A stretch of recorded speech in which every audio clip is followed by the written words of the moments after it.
Hai bunda-bunda hebat, selamat datang kembali di channel Para Morina Official. Bunda hebat anak sehat. Tempatnya kita berbagi cerita, solusi, dan dukungan untuk tumbuh kembang si kecil. Apa kabar hari ini bun? Semoga bunda dan si kecil selalu sehat ya. Bunda pernah gak sih mengalami situasi seperti ini?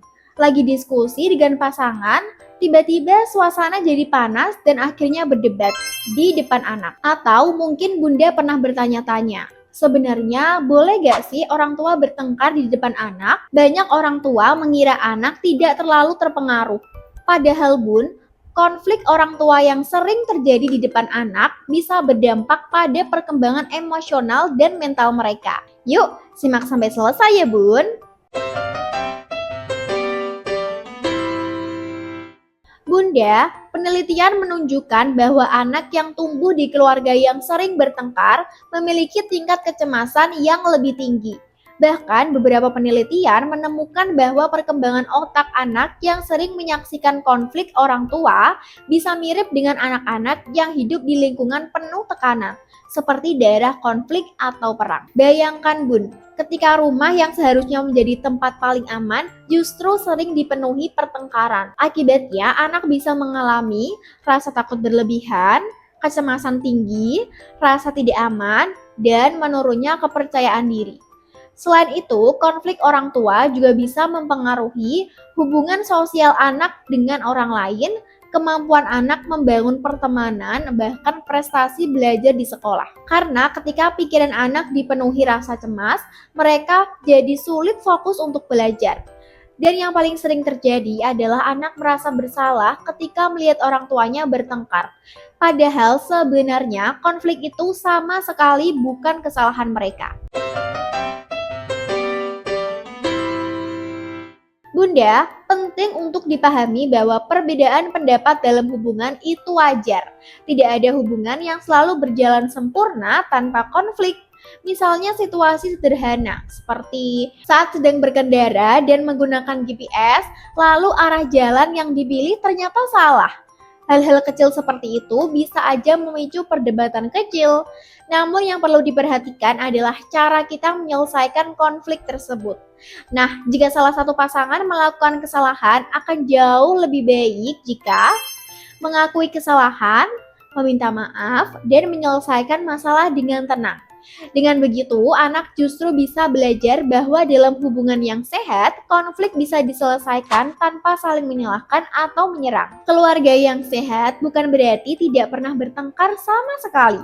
Tapi keluarga yang sehat adalah keluarga yang lebih banyak tawa, lebih banyak kebersamaan, dan jika ada konflik bisa diselesaikan dengan cara yang sehat. Ada beberapa bentuk konflik yang tidak boleh terjadi di depan anak bun. Yang pertama adalah kekerasan fisik. Ini tentu tidak bisa ditoleransi sama sekali. Yang kedua adalah verbal abuse, seperti berteriak, memaki, atau menghina pasangan. Karena kata-kata yang kasar bisa meninggalkan luka emosional, bukan hanya pada pasangan, tapi juga pada anak yang melihatnya. Jika orang tua terus-menerus bertengkar dengan cara seperti ini, anak akan belajar bahwa cara menyelesaikan masalah adalah dengan kemarahan atau kekerasan. Padahal yang kita inginkan justru sebaliknya. Bunda, jika konflik memang tidak bisa dihindari, ada beberapa cara yang bisa dilakukan agar tetap sehat bagi anak. Usahakan konflik tidak berlangsung terlalu lama. Tidak semua masalah harus diselesaikan saat emosi sedang tinggi. Kadang kita perlu waktu untuk cooling down atau tenang terlebih dahulu. Misalnya dengan memberikan waktu beberapa jam atau bahkan 1 hari untuk menenangkan diri. Setelah emosi lebih stabil, barulah masalah dibicarakan dengan lebih tenang. Ketika anak melihat orang tuanya menyelesaikan konflik dengan cara seperti ini, mereka justru akan belajar keterampilan penting dalam hidup, yaitu kemampuan menyelesaikan konflik secara sehat. Bunda, ada satu hal yang sangat penting untuk diingat. Jangan pernah melibatkan anak dalam konflik orang tua. Misalnya, menjadikan anak sebagai pihak yang harus memilih, Membandingkan anak dengan pasangan atau mengatakan hal seperti ini, kamu sama aja seperti ayahmu. Hal-hal seperti ini bisa sangat menyakitkan bagi anak.